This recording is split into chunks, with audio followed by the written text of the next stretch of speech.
పునీత అసీసీపుర ఫ్రాన్సిస్ గారి పండుగ.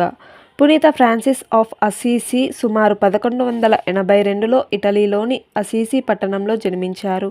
ఈయన తండ్రి ఒక ధనిక వస్త్ర వ్యాపారి. ఫ్రాన్సిస్ ధనిక కుటుంబంలో పుట్టడంతో ఫ్రాన్సిస్ విలాసవంతమైన జీవితాన్ని గడిపారు. ఆనందం సుఖ సంపదలలో ఉంది అనుకున్నాడు. కానీ దేవుడు ఆయన పట్ల కలిగి ఉన్న ప్రణాళిక వేరు. ఒక సైనికుడిగా, ఒక కర్తవీరుడిగా ఉండాలని ఆశపడ్డారు. అయితే ఒకరోజు అసీసీ మరియు పెరోజియా మధ్య జరిగిన యుద్ధంలో ఫ్రాన్సిస్ పాల్గొని బందీగా పట్టుబడ్డారు. ఆ తరువాత తీవ్రంగా గాయపడి అనారోగ్యానికి గురయ్యారు. ఒకరోజు గుర్రంపై వెళుతూ ఉండగా ఒక కుష్ఠరోగిని చూచి ఆయనను ఆప్యాయంగా కౌగిలించుకున్నారు. ఇది ఆయనలో గొప్ప ఆధ్యాత్మిక మార్పుకు నాంది పలికింది. ఆయన తన హృదయాన్ని దేవుని వైపు మలచారు.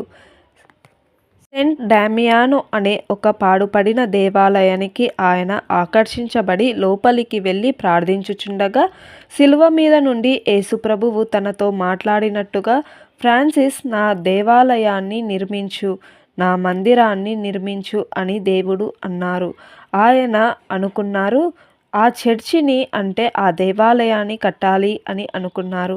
కానీ ఆయన ఆలోచిస్తూ దేవాలయం అంటే సంఘం అని, ఆ సంఘాన్ని నిర్మించాలి అని ఆయన అనుకున్నారు. తన సర్వస్వాన్ని, ఆస్తిపాస్తులను అన్నీ కూడా వదిలేసి పేదరికపు జీవితాన్ని జీవిస్తూ దేవునికి ఆయన జీవితాన్ని అర్పించారు. భిక్షం ఎత్తుకొని ఆ సొమ్ముతో 3 దేవాలయాలని పునర్నిర్మాణం చేయించారు.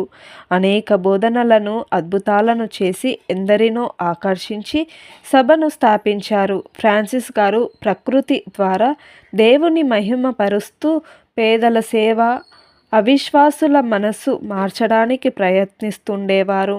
యేసు శిలువ సంస్కరణ నాడు ఆయన ప్రార్థిస్తుండగా పంచగాయాలు పొంది ఘోరమైన వేదనలు అనుభవించి అసీసీలో స్వర్గస్థులయ్యారు.